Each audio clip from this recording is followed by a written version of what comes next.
Hello, everybody, and welcome to another adventure-filled episode of Common Knowledge, the podcast about improving in Magic the Gathering in its most affordable format, Pauper.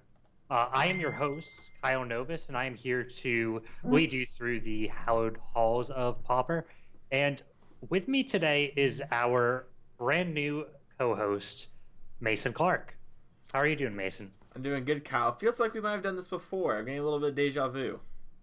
Yeah, I feel like somebody might have time walked us here, so we're having a bit of a fun time. Yep. So, as much as it sucks that Manny had to leave us, I have to say I'm really happy that Mason's aboard. So, Mason, because people here on the podcast might not know you, why don't you introduce yourself? Sure. So I am the technical producer of Constructive Criticism and Limited Time Only. I've been playing card games basically my entire life. I took a short break in high school, and that was it. Some people know me from Card Fight Vanguard, where I made other content that's very similar to the Constructive Criticism Network content. Since leaving Vanguard, I've come to Magic full time, and I'm helping these guys out and working with them, and it's been a blast so far. Yeah, it's been absolutely awesome having you aboard. So, the first thing that we would like to do in this episode is talk about our fantastic sponsor, Legit MTG. Legit MTG has free shipping on any orders over $2 from them.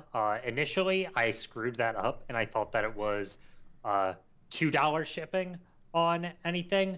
And I have to say, I think free shipping on anything over $2 is actually a better deal because chances are, if you are going to Legit MTG to browse their fantastic stock of individual cards, then you're going to be spending more than $2 with them. Yeah, it's strictly a better deal. And I mean, they have we looked at it last time we were talking about, they have so many invocations and stuff, and it might not be the target audience for Pauper, but there's a lot of really cool things out there if you have a cube or a deck you really love, and there's an invocation that fits in the decks. Definitely, they got good prices on them, so exciting. Yeah, and absolutely. And I would actually argue that they are a good source for paper Pauper if you're looking for singles for that. I was able to put together a battle box with a few singles that I had laying around my house and some of the stuff that I found on their website for just $40. So, that's a good deal. Yeah, it is a fantastic deal. I was able to put together 4 decks. I was very happy with it. Yeah, can't do that in any other format. At least not 4 good decks. Absolutely. Dagger. All right. Okay, so the topic for today's podcast, as you've all been waiting so patiently for, is how to beat Delver decks in Pauper. We decided to take a look at this topic because Delver has been putting up such great numbers lately. Izzet Delver in particular has been at the top of the format for a while now and has really been putting up some numbers in the weekly challenges as well as in the dailies. And Mono Blue is pretty close. It's certainly not putting up those same numbers, but it's still a really good deck. So, Mason, what do you think of these decks? I really like these decks, so that's first off I want to say. I don't have a whole lot of experience with the Izzet Delver deck. I do have a good bit of experience with the Mono Blue Delver deck, and I think these decks are insane. I don't think it's too unfair to say that Izzet Delver might be the best deck in Pauper right now. Would you say that's fair, or is it not true? I see what you did there. I know what you mean. Of course you do. I would say that that's actually a very fair thing to say. I think that it's one of the decks, and it's just about any deck in Pauper, really lets the pilot themselves shine. But it's definitely one of those decks that's going to give a good pilot the best advantage possible. Mm-hmm. And we've seen that historically through Delver decks in other formats. While I haven't played a whole lot of Izzet Delver in Pauper, I've played about a league with it, to be honest. I have played a good bit in Modern and some casual local area Delver games in Legacy. So Delver is kind of known for doing that, and Pauper is no exception. Yeah, I mean, even in Legacy. So Delver is definitely a known quantity in the Magic universe. It's not like we're talking about some crazy secret tech here. But when I'm looking at these decks, Mason, how exactly do they win? What is their game plan? So normally Delver tries to do something that is so Delver it has become called Get Delvered, where I got Delvered. So they try to do is they try to play an efficient threat, normally Delver of Secrets, but in Modern you might see a Spellstutter Sprite. Is that the one I'm thinking of? The counter one? Uh, yes, Yeah, Spellstutter you'll Sprite. see one of those in the early turns. If you see Spellstutter Sprite, it's probably countering something you did. And then they will try and ride that to victory and use spells to protect it in a sort of protect the queen strategy. So lots of times what you'll see is a turn 1 Delver backed up by like maybe a counter spell or a Fairy Miscreant or something like that, and then they try and ride that to victory. You'll see them use cards like Ninja the Deep Hour in Modern to keep their card advantage up. That way they can keep trading 1-for-1 with you and just keep chip shotting you until you die. Yeah, yeah, that's the basic plan. I think that what's exceptional is that this deck really does focus on creating a lot of flying threats and then basically monopolizing on that and ensuring that it has flying threats and you don't, Yeah. which is it's a solid strategy. And even further, like all of that card advantage that you were talking about is really just incredible. I was looking at the creatures earlier today, and I I kind of realized if you're looking at like an Is It Delver list, it's going to be playing Delver of Secrets, Fairy Miscreant, Augur of Bolus, Spellstutter Sprite, and Ninja of the Deep Hours. Mm-hmm. Which what I think is incredible about that, all of those cards except for Delver of Secrets gives you some kind of card advantage. It's either giving you straight card advantage potential, or it's going to 2-for-1 your opponent in the case of Spellstutter Sprite. And I think that puts Delver in a really good position. Yeah, especially Pauper has powerful cards in the format, but sometimes you're not playing all the best All Stars. I mean, just by default, some decks can't because it is Pauper. Mm-hmm. This deck really does play creatures that are not that embarrassing, even in other formats. Yeah, and I think the card advantage is really what is so important in Pauper, and this deck really pinpoints that and exploits it. Yeah, and it has great card selection too, as we'll talk about later, but the deck has advantage and selection, which means it's able to consistently do a similar game plan every single game, which is big. Yeah. So if you are playing Mono Blue Delver, you said that you have more experience with. What is it that you care about most in a matchup? So normally what I care about first and foremost is sticking a threat and getting a threat under them and then protecting it. I'm terrible with card names, but for what is the affinity for Island one, the 2/4? Spire Golem. Spire Golem. So like if I have a hand like Spire Golem, normally I'll try and sculpt my hand to play into Spire Golem, so I'll try and like counter a spell and then stick a Spire Golem and protect it. If you're playing the Is It build, which I think is the one we're trying to focus on a bit more, even though I don't have a whole lot of experience since it's so much more popular, your goal is really play a Delver or counter something with a Fairy Miscreant. I'm sorry, Spellstutter Sprite, my bad. And then continue to ride that to victory like we talked about earlier. And then eventually a Ninja the Deep Hour to rebuy one of your fairies to get more of their effects from Augur of Bolus. You really don't want to Ninja the Deep Hour Delver unless you kind of are really needing card advantage.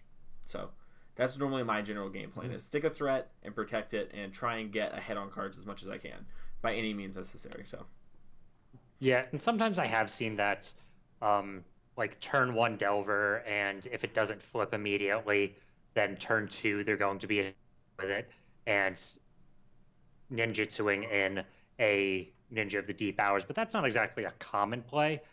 But I would say that it's something that is feasible on their part. So you don't want to be playing against this deck and thinking that it won't happen. Because typically when you think that they won't be using ninjutsu or a Spellstutter Sprite, that could very well be the moment when they are going to have that. Yeah, definitely. And then that's one of the cool interactions with this deck too, is when you buy back a Spellstutter Sprite or a Fairy Miscreant when you have another Fairy, you're getting even more card advantage. It's like, well, they just drew a card and now I know I can't cast spells that cost 2 or less without them dying. And so it's a very, really put your opponent in a bind, and really once it gets a hold on them and starts snowballing, it takes over very quickly. Yeah, absolutely. And I know you mentioned that we aren't going to be talking about Mono Blue Delver very much here, but I do think that it's worth noting that a lot of the stuff that we are going to be talking about is going to kind of touch on it tangentially. Yeah. So I think we can kind of say that the biggest reason I think Is It Delver is better, and the reason you see it play more, is that once a threat resolves, it has a better time answering it. In Mono Blue, you're like Vapor Snag or something like that to like temporarily answer it, or Snap. In Is It, you just have Lightning Bolt and Scred. so it's very easy to answer the threat forever. So Yeah. that's kind of why when you're thinking about mono blue, just try and get a threat underneath them, and you'll probably be able to like ride it to victory if it's a good enough threat. Yeah. Yeah. Yeah, Sorry, absolutely. Oh no, I appreciate your input. Um, so if you are playing, is it Delver? What matchup do you hate to see across the board from you? So from my experience and what I've seen, Koldatha Jeskai was kind of pretty rough. They have a lot of built-in card advantage and they have a lot of flyers, so that kind of goes against our general game plan. Other matchups that I would assume would be tough are like Tron. If they can get a big enough guy down, now obviously you can just counterspell it, or sometimes some of these lists play Daze, for example. That is just going to answer their big threats, but they have a lot of hard to answer threats, and historically it's been pretty good against Delver. And then finally, the decks that you go bigger in the control scale, and the only other deck I really play in Pauper consistently, Blue-Black Control, they have a pretty easy time of answering your threats, and they have better card advantage, better answers, so it is harder for you to ride that victory with a Delver. You really need to Delver them hard to win. In a Yeah, timely way. I think that Delver decks in particular do well in this format because you are capitalizing upon kind of a unique opportunity in that a lot of decks are focused on their plan and executing their plan to in the most effective way possible, and so that they don't have tons and tons of interaction running around, leaving themselves vulnerable to exactly what Mason said, getting delvered. So Yeah. the big ones that immediately kind of runs to my mind, and I mean it is kind of what's the word I'm looking for? It's something that's heavily sideboarded for on the parts of Delver decks are things like Affinity and Boggles. They really do focus a lot on their own plan, and that sometimes can be capitalized upon. It is going to take a skilled pilot because both of those decks are very good and very aggressive, but there's always an opportunity there. Definitely. Yep. And So chat's bringing up that both Abzan and Shikogari are normally pretty good against Delver because they have lots of powerful threats and efficient answers, which I think is a good thing to bring up. I think Or do you not agree with that? I think like Abzan, like Tortured Existence, is probably what they're talking about, correct? Yes, TE is Tortured Existence. That makes sense. Okay, I didn't hear the TE part. My Thank you. bad. Sorry, that was on me. You're good. I think that Abzan Tortured Existence, while it's an interesting deck in this format, it certainly has a lot of recursion in terms of threats, which can be a bit of a pain. I think the biggest problem is that it does not close out games very, very quickly, and Delver can really do that. Mm-hmm. So that makes sense. Tortured Existence is going to take the whole game to kind of gain control and then slowly grind it out. So I don't think that it's really a huge matchup nowadays. You don't see too many lists going 5-0, but it is certainly something to watch out for. It could be a difficult matchup. That's for sure. So what of the cards in this deck do you consider most important to Delver's strategy? If you had to pick top 3 of cards that like I want to answer from the opponent, or if I want to draw if I'm Delver. I guess both are true. If you're playing Delver, what cards do you want to be seeing the most frequently? Or if you are the opponent, what cards do you not want to be seeing your opponent play? So I think Delver's number 1. Kind of goes without saying. You almost always want to go turn 1 Delver. Fairy Miscreant. I'm sorry, a Spellsetter Sprite. I get it. Mix them up every time. Spellsetter Sprite. I always want to see that one. Just the fact that it inherently 2-for-1s them almost always and works so well with Ninja of the Deep Hour is great. And then it's kind of a tie between Counterspell and Scred depending on the matchup. You know, if the matchup is less creature-based, I definitely want Counterspell. If the matchup is more creature-based, I definitely want a Scred or a Bolt. So those are the cards that I am looking to draw. Okay. Yeah, all fair choices. I would say that if I was looking at it, while I do think that Delver is it is that turn 1 play that really puts so much pressure on your opponent and forces them to have an answer very, very quickly. I think that the cards that I'm always most worried about when I'm playing against Delver are things like Spell Stutter Sprite, and Ninja of the Deep Hours, and it's probably shortly followed up by either probably just Counterspell, honestly. Um, and the reason that I leave Delver off of that list is You're just a rebel. because, well, A, I am a rebel, and I'm probably going to get flack for it, and I don't really care. No, it's all right. I think that there are so many games that you see with this deck where Delver does not hit the board and flip, where you still just get destroyed by the deck. And it's because they're able to get that kind of card advantage and 2-for-1 advantage using Spell Stutter Sprite, Ninja of the Deep Hours, that they're able to just win off of pure card advantage and answering your threats as efficiently as possible, which is really, really important to be doing in Pauper. The more that you can 2-for-1, the better off you are. And if you can't be doing that to your opponent, then a lot of the times it isn't going to work out. And getting that card advantage off of something like Ninja the Deep Hours is just incredible. They're kind of threats that you have to kill immediately. Yeah, it's true. Like Delver, you're like kind of have to kill because it hits you for 3. But like if Ninja the Deep Hour is hitting you for 2, that's almost better than Delver because like at least Delver you can like top deck a Bolt, a Scred, something like that to answer it. With Ninja the Deep Hour, you can still top deck it, but they've seen so many more cards. They either have another threat, or they have another Ninja, or they have an answer to it. So definitely makes sense to me. I think it's also worth pointing out that like when we look at this deck, everything except like its creatures are just legacy cards, which is kind of crazy, or banned in legacy, which is even crazier. Like it kind of shows how good the deck is.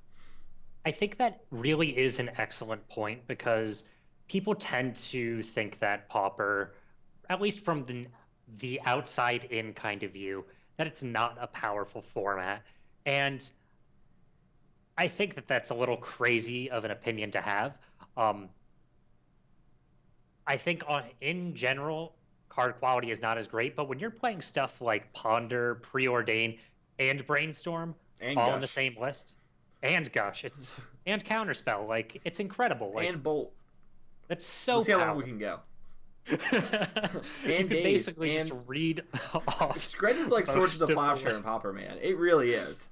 Like it's pretty close. It's very, very powerful. I think the build around cost is what limits it, but yeah, it's Yeah, it costs more than your deck. every single card in this deck, except for the creatures. I think some of the creatures are the exception to this. I mean, Are just incredibly powerful. 8 of them are played in legacy decks. So there's 4 Delvers, right? And then Stoneblade decks sometimes play Spellstutter Sprite.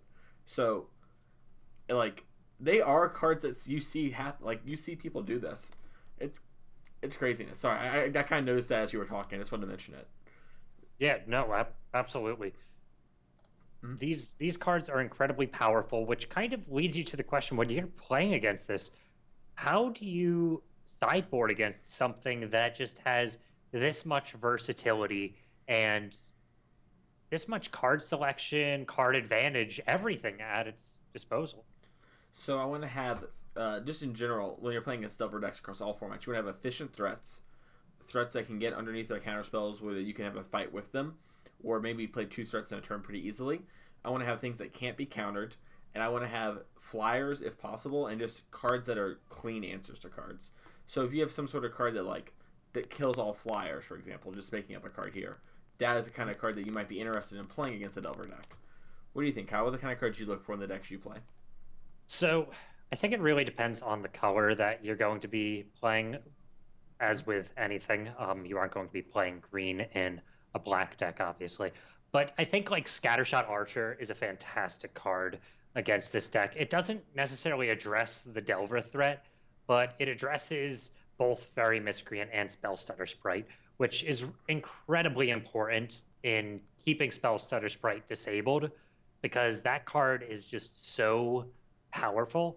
And the way that the trigger works is that it actually goes on the stack and it'll count the Spellstutter Sprite. But if you have a copy of Scattershot Archer, you can kill all of their fairies right there and keep them from countering a spell, which is really, really powerful.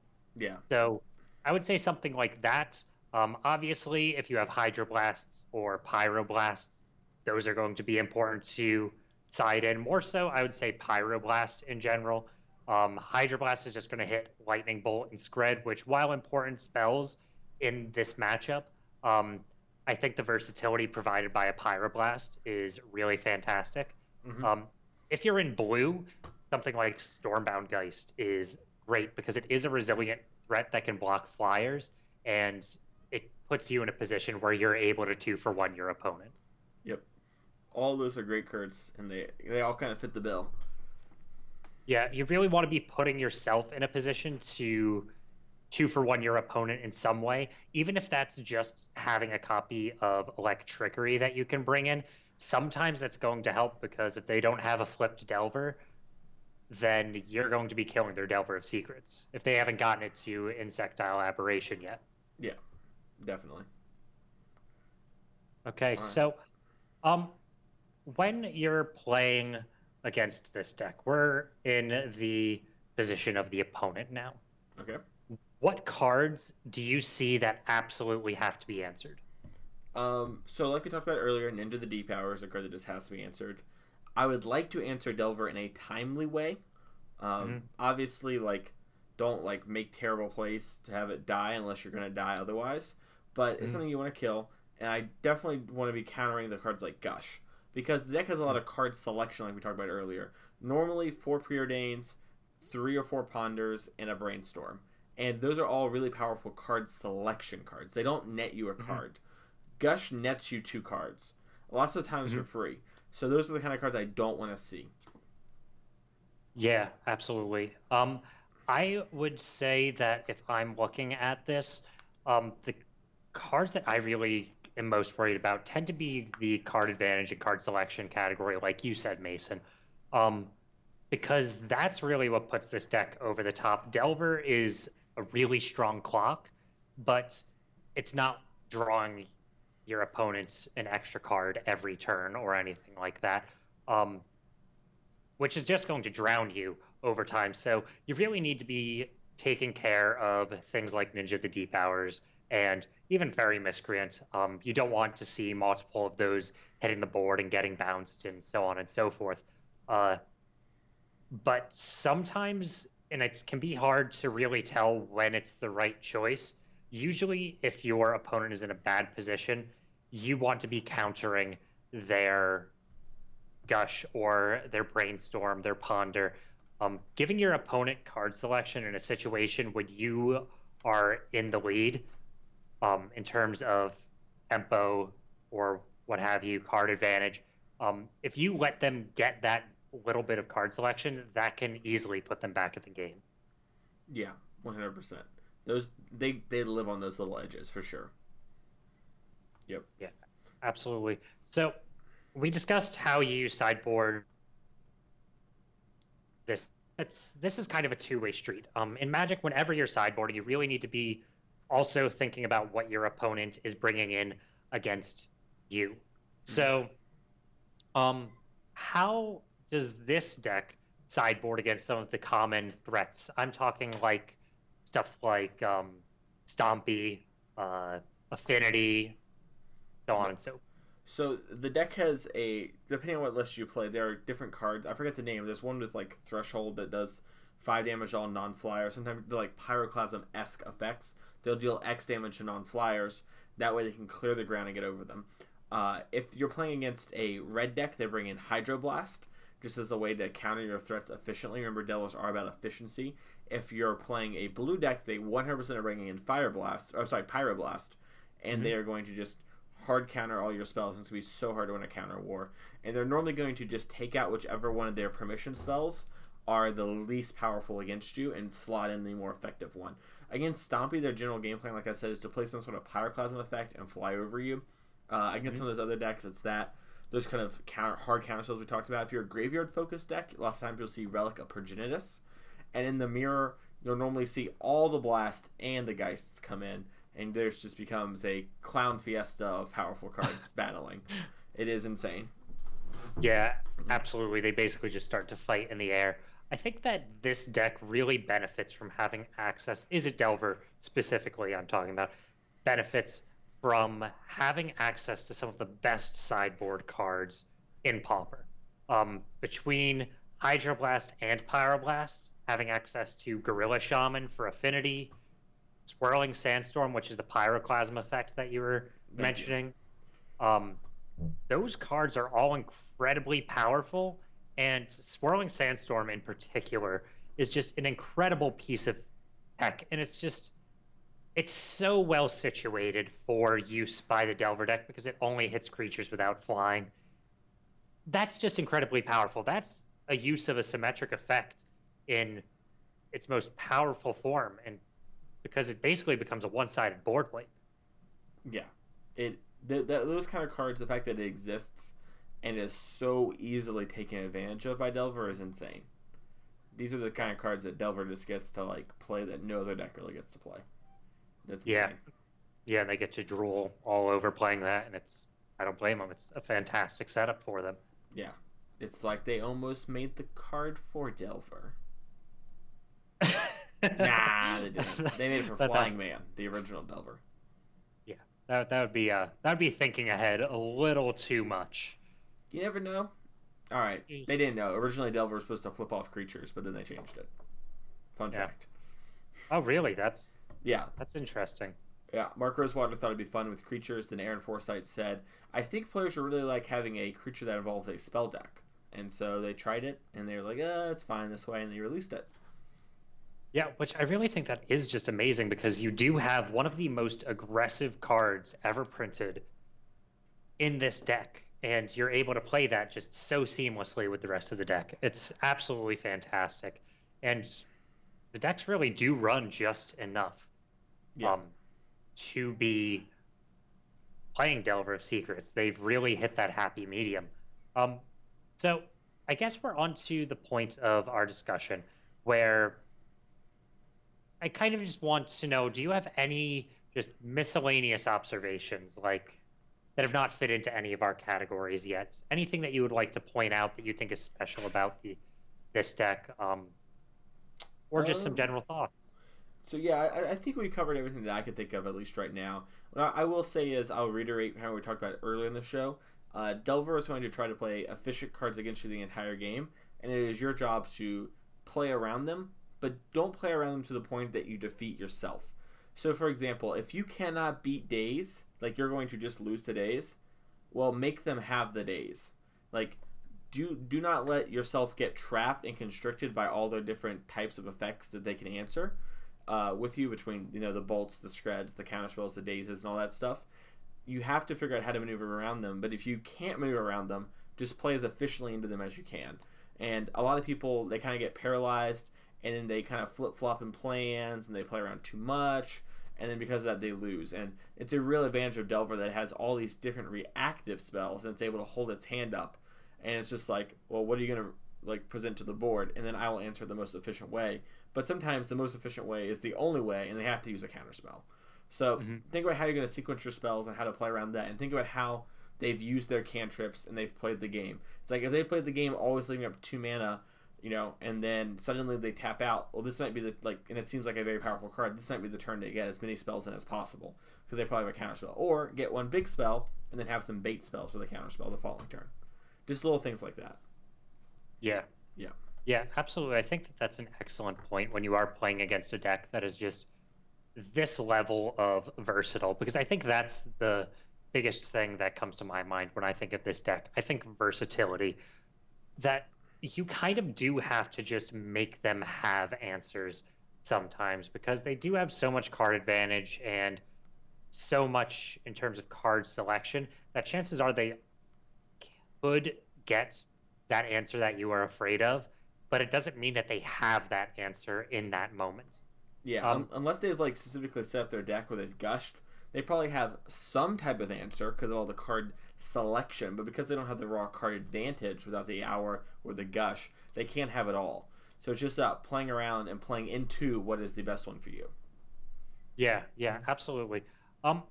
The other thing that I really do want to point out, and this is because I am kind of like a theory junkie. Whenever I see a deck that is just incredibly well put together and is taking advantage of as many parts of Magic theory as it possibly can, I'm just amazed. And this deck really does that because you are looking at a deck that can advance itself on tempo and advance itself on card advantage simultaneously without really breaking a sweat. It's not really committing too much to some strategy like Affinity or Boggles is in order to create that tempo or card advantage, what have you, because they're still able to be playing cards like Lightning Bolt and Counterspell. Um, Honestly, I would say if you are looking for a deck to be playing in this format at this time, um, this has to be something that you are looking at. Yeah, it is definitely one of the most powerful decks, and if you've traditionally liked these kind of decks, congratulations, you've picked a great format to play. Yeah, yeah, exactly. If this is your cup of tea, then you've stumbled upon something beautiful here. Yep. Okay. Agreed. All right. So, at this point, I would like to uh, dial us out of Delver for just a spell. Ooh, And is I it would time like for those puns? I really walked right into that one. Yeah, much like Um, Days. yeah, I definitely like Days. Missed the I trigger. didn't think that you didn't even have anything up. You didn't have any mana up for that. Yeah, But just Soul Red Days. exactly, it's Yep. impressive. So, let's talk a little bit about Patreon. So, this show, obviously, Mason and I, we have just come back from a little bit of a hiatus. We had to find another co-host, and then we had some technical issues last week that pushed our episode to this week. But um, I want to say specifically to all of the individuals that have supported this podcast, uh, even just through saying that, hey guys, your podcast is great. When are you coming back? That is super, super meaningful. But if you're looking to support us in a more, I guess, tangible way, if you like the work that we're doing here, if you want to see the audio quality improve, video quality, whatever, um, you can donate to us on our Patreon at patreon.com/common knowledge. Um, Honestly, if you do that, that helps us commit more time to this and helps us produce a better product for you to be consuming. Uh, Beyond our Patreon, I would also like to thank our network that has supported us. Spencer Howland has done so well, along with the Constructed Criticism Network. You guys have been so great and supportive throughout this process. So thank you so much. If you're looking for other Magic content, please hop on the Constructed Criticism website, or you can find us on, I believe we are on iTunes right now. And you Yes. can find both Constructed Criticism and Limited Time Only. Limited Time Only is a podcast about improving in limited formats, include so draft sealed and so forth. And then constructed criticism is kind of our catch-all for most constructed formats. It seems like you guys mostly focus on standard and modern at this point, but if you are looking for more content beyond just common knowledge, please check out the constructed criticism family. 100% can't agree more. Constructive criticism, by the way, just to kind of say they focus on that because they're trying to maintain their status on the pro tour and continue that train. And that's what a lot of people are looking for. But they do go over things outside of the game as well that will help you improve at Magic, and I think it's a big thing and definitely worth checking out. And the topics they talk about apply to all formats lots of the time. They just focus it on talking with the cards in standard and modern because those are the most popular formats. Yeah, absolutely. Yeah, both Spencer and Michael, they do a fantastic job of presenting information in a way where it is not just applicable to their format. It's not just applicable to standard or modern. They really break down the theory side of it as well as um, talking about in their training ground sections different things that can help you out. So if you are planning on going to like a Grand Prix or something, one of my favorite episodes that I ever listened to was when they were talking about what to expect when traveling to a Grand Prix and how you need to arrange your accommodations and everything to take stress off of yourself and put yourself in the mindset where you can go for that GP run. Like, and it's stuff like that that's really important that they touch upon. So even if Pauper is just your main format, you should be checking out constructed criticism to help you out with other aspects of the game. Couldn't agree more. Yep. So at this point in the show, we really would like to talk a little bit about what decks we are playing right now and exactly why we're playing them. So, Mason, what deck is it that you are playing the most right now? Well, in Popper, it was Izzet Delver to get a feel for things, but I've been playing this really sweet modern deck that's Abzan Eldrazi, and it basically takes out like Goyfs and Rhinos and puts in Siege Rhino Reality Smasher, and takes out discard spells for birds and nobles, and it's been super sweet and it's been a lot of fun to play. Nice. Yeah. Nice. What about you? I've mostly been sticking with Pauper recently. I've done a lot of brewing in the past. I know in one recent episode we went over some brews that I put together, but I've really been focusing on trying to play Affinity a little bit more. In the past, I'm not sure if I've said it on the podcast, but I know that I've said it to other people that I didn't care for Affinity as a deck because it can lose to itself from its own mulligans. Mm-hmm. But after playing it for a while, I've really come to the conclusion that that is only the case if you do not know how to mulligan properly with the deck. Sometimes it's just going to happen, but you can't just discount the deck for that. It really does put up some fantastic numbers, and I was looking for a deck that was a little bit more competitive than all of the brews that I'd been throwing together. Mm-hmm. The other decks that I've kind of been fiddling around with, because inevitably I do really enjoy brewing decks in this format. It's just so much fun and there's so much to explore. So I've kind of been working on the Infect deck that I presented in episode 3. I actually went back to square one on that one recently because it went a little too far away from its core, and now I'm even considering trying out a mid-range or control version of the deck. So that's kind of where I've been at lately. Yeah, sounds exciting. We're going to have to come back to it if it shows some good promise. Yeah, absolutely. Mm-hmm. So I thought that we would go ahead and give a few shout outs to people that have either helped us out substantially recently, that have taught us something special, or just people that we think have produced content that is worth looking at. Mason, do you have any shout outs that you want to give this week? I did, and I know we did this in the last episode. I had to look it up then too. You go, and I'll look it up just like last time. Okay, so we're repeating this, which is good. So this week I would really like to give the biggest shout out. I know I mentioned it before, but to the people that supported this podcast recently when we had not created a few episodes, all of the people on Reddit that came forward with interest in becoming the co-host here. I was able to meet some really fantastic people who are really, I would say, deserving of some attention. And if they produce content in the future, I would absolutely love to see some of that because they are.